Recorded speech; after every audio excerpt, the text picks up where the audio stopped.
Alors bonjour, aujourd'hui je vais vous parler d'un arbre que je tiens à cœur particulièrement, le saule blanc. Alors le saule blanc ici, le Salix alba, c'est un arbre qui possède de l'acide salicylique et dans son écorce. Alors ça c'est utilisé en phytothérapie pour lutter contre les douleurs inflammatoires, les rhumatismes, aussi pour faire baisser la fièvre. C'est l'ancêtre de notre aspirine qu'on utilise présentement. Mais aussi, le saule a d'autres propriétés intéressantes que je voudrais partager avec vous. Alors, le saule, c'est aussi une hormone d'enracinement naturelle et biologique et gratuite. Alors, moi ici, hier, j'ai cueilli du saule rouge pour les chatons. Je fais toujours ça à Pâques, dans le temps de Pâques. Je trouve ça mignon, je trouve ça beau, je force la nature. J'adore aussi grignoter les bourgeons parce que les bourgeons mâles sont très sucrés.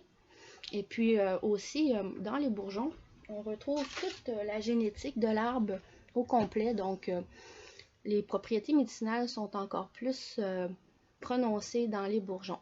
Si ça vous intéresse, la gémothérapie, j'en parlerai un peu plus dans une autre vidéo.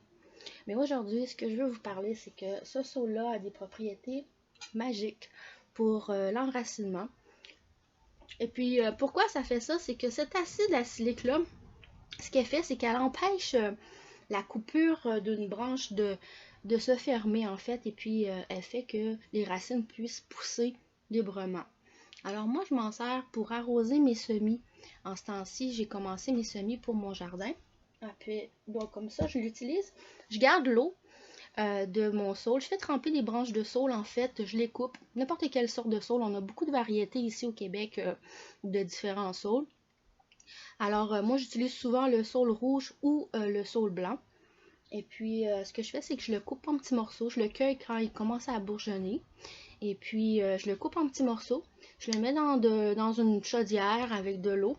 Je le laisse pendant 48 heures. Et puis, ensuite de ça, ça fait comme une genre de petite crème. Ça fait comme un petit genre de gluant. Je ne sais pas comment vous expliquer ça, un gel. Alors, quand vous faites vos boutures, vous pouvez couper votre plante, puis au lieu de le tremper dans une poudre ou un autre gel d'enracinement que vous auriez acheté dans un magasin, ben vous pouvez utiliser celle-là, qui est totalement naturelle, biologique, écologique et gratuite. Alors, j'ai commencé à faire germer, pas germer, mais raciner un peu mon, mon arcousier ici que j'ai cueilli parce que l'arcousier, ça prend plusieurs plantes pour être certain d'avoir le mâle et la femelle. C'est un arbre qui a besoin d'avoir ces deux sexes-là pour pouvoir produire le fruit. Alors, normalement, je le fais par marcottage, mais j'ai découvert que quand j'en prends des petites branches puis que je les laisse dans l'eau de saule comme ça, il y a des racines qui sortent sur la branche, puis par la suite, ben, je peux directement les planter en terre. Alors, c'est ça. Puis je vais vous montrer aussi comment ça peut produire des racines. C'est quand même pas pire, là. C'est impressionnant, je vous dirais. Attendez-moi une minute, j'essaie de sortir ça de l'eau, là. Je sais pas si vous pouvez voir ici, là, les racines, comment que ça a sorti déjà. Alors, à ce moment-là, ben, on peut avoir des pousses en santé. Cette eau-là, en fait, c'est une eau qui est très précieuse. On peut arroser nos semis, nos plantes en ce printemps. Et puis, on peut aussi aller couper du saule durant toute l'année, là, même s'il est en fleurs, pour ses propriétés médicinales, anti-inflammatoires et le tout.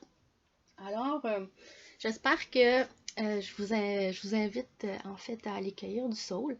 Le saule se trouve le long des berges. Il y a une belle petite histoire amérindienne que j'ai entendue qui me rappelait des bons souvenirs. C'est que il y avait une chatte qui se promenait sur le bord d'une rivière et puis elle avait ses petits minous, ses petits chatons, elle avait une portée, puis il y en a un qui est tombé dans la rivière. Et puis, il y avait des saules sur le bord de cette rivière-là.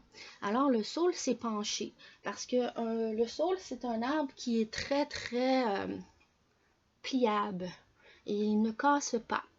Donc, il s'est penché pour aller sauver le petit minou qui était tombé dans l'eau.